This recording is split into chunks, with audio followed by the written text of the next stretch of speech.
tighten this more. Turn it off!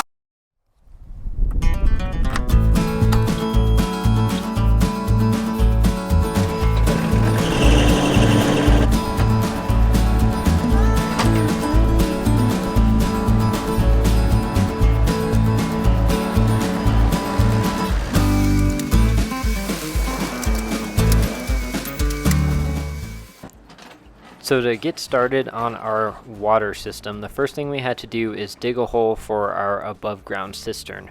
Now we're burying our above ground cistern about 1.5 to 2 feet in the ground, just to kind of help protect it against freezing. It does get really cold up here and it is an above ground cistern. However, where we live now has a 5,000 gallon tank above ground, and it only had a little bit of floating ice in it during the winter and everything else was fine. So we're going to give it a go. It's not going to be our permanent tank. Eventually we'd like to have a 16,000 gallon tank, but that's coming soon. So we had to dig that hole for the cistern and then dig the hole for our pipe to go into our house, because that's also going to be underground. We lined the bottom of the hole with cinders and I just packed it down by walking over it, but it was a good 2 inches to 2.5 to 3 inches thick. Then we put the 3,000 gallon tank in the hole, and I used the excavator a little bit to kind of move it around and get it placed right.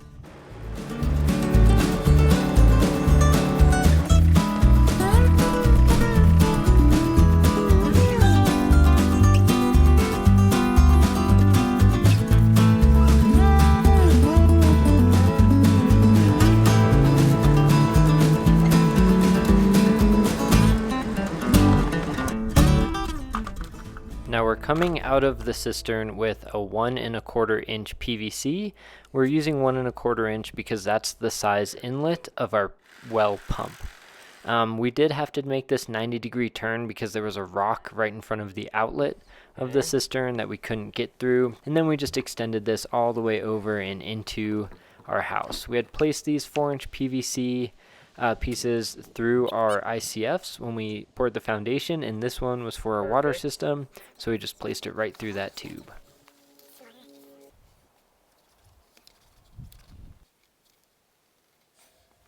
Okay guys, today we're going to be working on our water system, hopefully finishing up all the plumbing for the filters.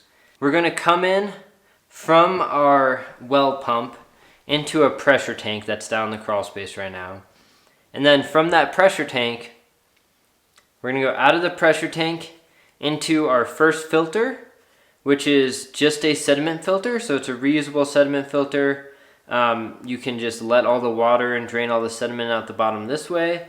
And you can also, if you need to, unscrew the top here and clean it out that way. And this is a 125 micron filter, so it filters particles 125 microns and larger out.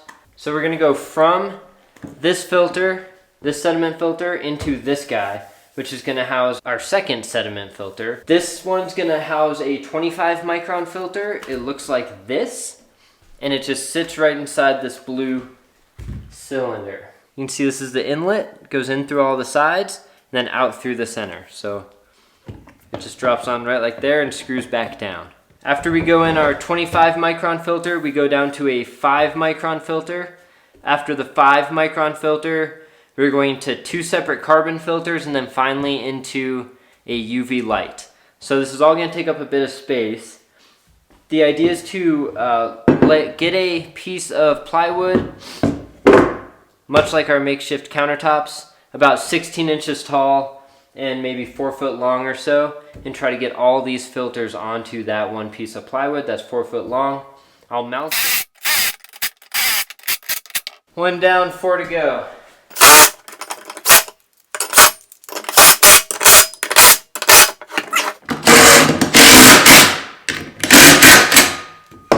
Okay.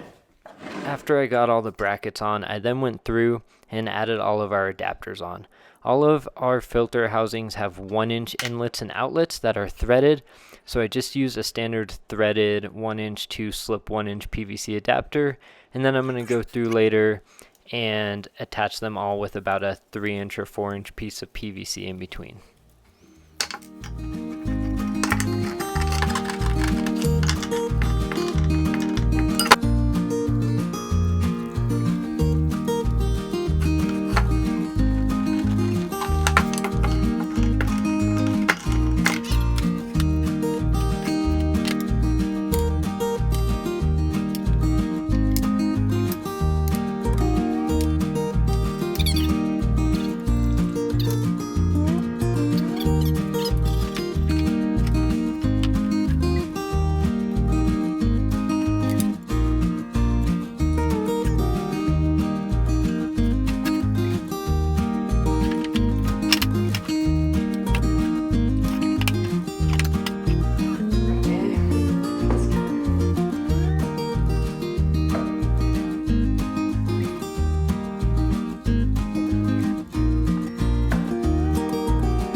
the next thing we need to do is assemble this. This comes out of the pressure tank, so we'll keep that. I can't really get these off either. This is our pressure switch that's going to go on top of here. We have a check valve, and then we have a pressure gauge so we can see the current pressure. So this is our pressure tank T. I was really intimidated about building this, and I almost bought one online that was pre-assembled. However, I just went to the store and kind of went for it. It's really not that complicated. All you need is your pressure switch, a pressure gauge, something to drain the system with, which is our little hose spigot, a check valve, and then usually you have a pressure relief, but we're just going to plug that for now. It's really not that hard to assemble. You just put the pressure switch and the pressure gauge on the top. You put your spigot and the pressure relief valve on the front, and then right after your well pump you put your check valve, and then on the other side you just put whatever fitting you need to go into your system, so don't be intimidated by it.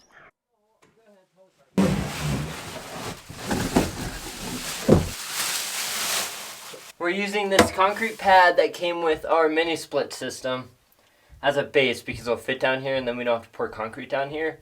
And we'll pour a new concrete pad outside where the mini split goes.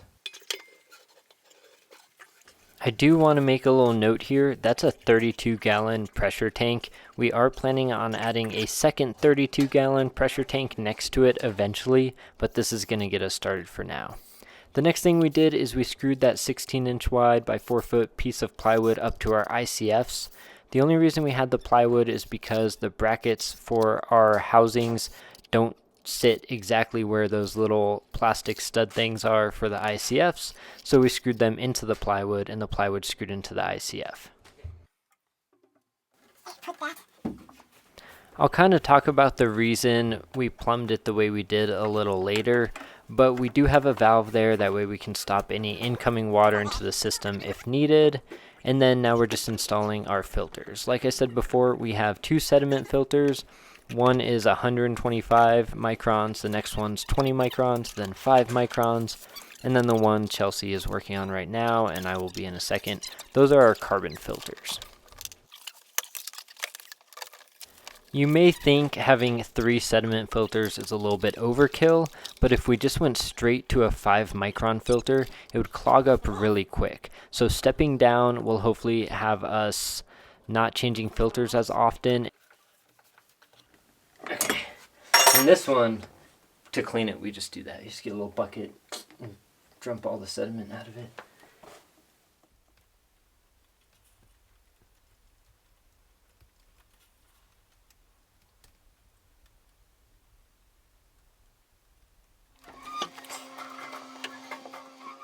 After all of our sediment and carbon filters is our UV light.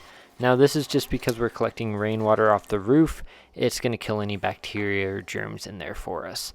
I had to angle it just to come out of the filters. It just made it a little easier and I didn't have to use as many fittings. And then it slopes down to the bottom and we're going to come out of this. When we come out of this light, we're going to add another valve so we can turn off the water to our house after the filters.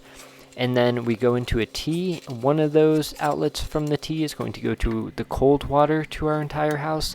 And then the other outlet from the T is going to go to the hot water heater.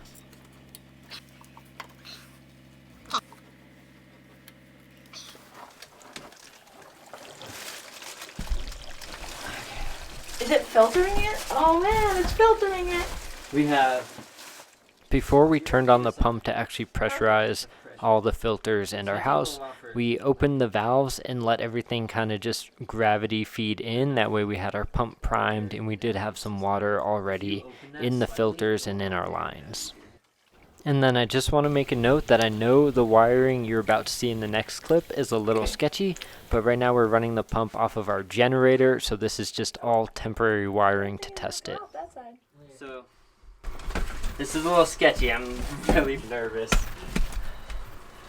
When I plug these in, the pump should start. That valve is on outside, right? Let's turn this valve off for now, just to compartmentalize things. We should pump water into here, and we should be able to see the pressure go up to around 50 or 60 psi, and then the pump should turn off. You ready? No. Oh, I didn't like that.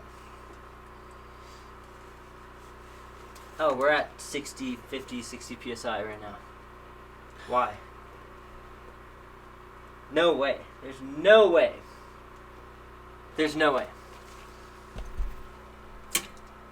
It immediately goes down. Okay, let's try this again. Wait, hold on. Not compartmentalizing things. Jackson! Sorry. Are you ready? Well, it's because there's like air in the system. Look at that over there. Just because it's filling the rest of that up. See, it's getting all, it's purging, it purged all the air out of the system. We hit that one. We should hit this one at 60 psi. Oh, we're leaking water. Where? Right here. Do you see our big wrench somewhere?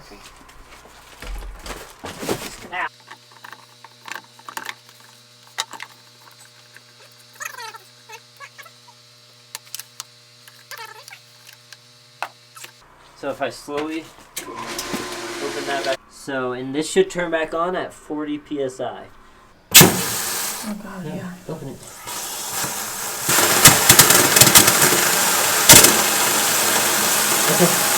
Yeah.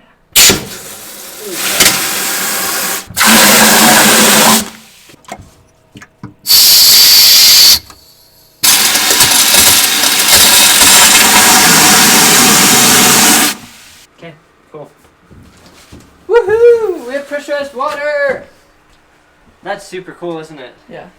However, Okay. when we went back downstairs, we found a leak.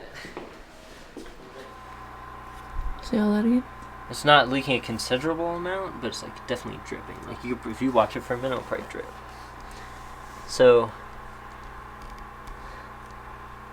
right there it goes. It just dripped, right? Yep, again. So that's definitely something we need to figure out. We can like tighten this more. Turn it off! Turn off the valve! Turn off the valve! Turn off the valve! Okay, that was. Did you get that on camera?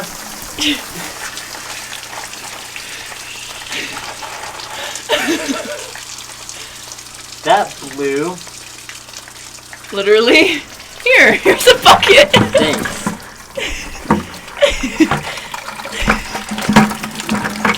Unplug it. Unplug it. Yeah, unplug it. Okay. That's probably why it was leaking. Whew. That was Feel fun. better. Okay, let's go drop.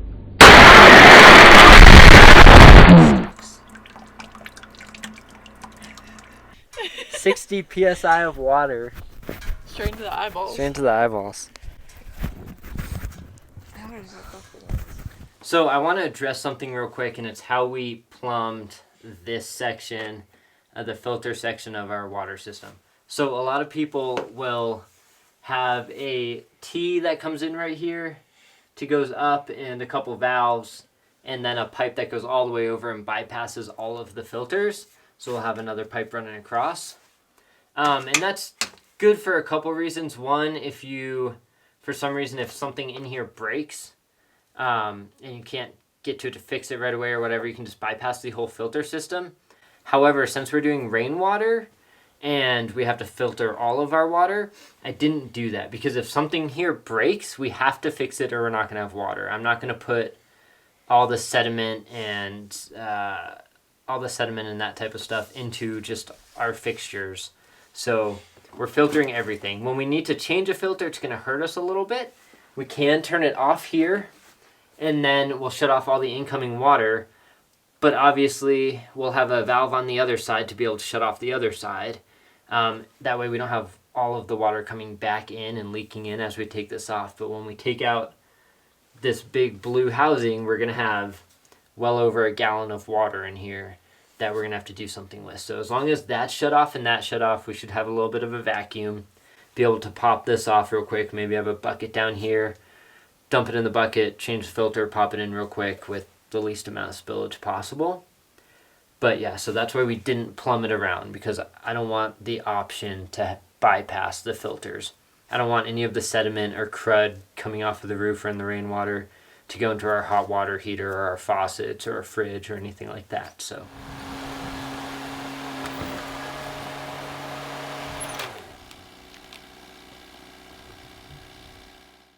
thanks for watching, guys. I hope you enjoyed this video. Subscribe if you haven't already, and if you have any questions about our system, leave a comment down below and I will get back to you.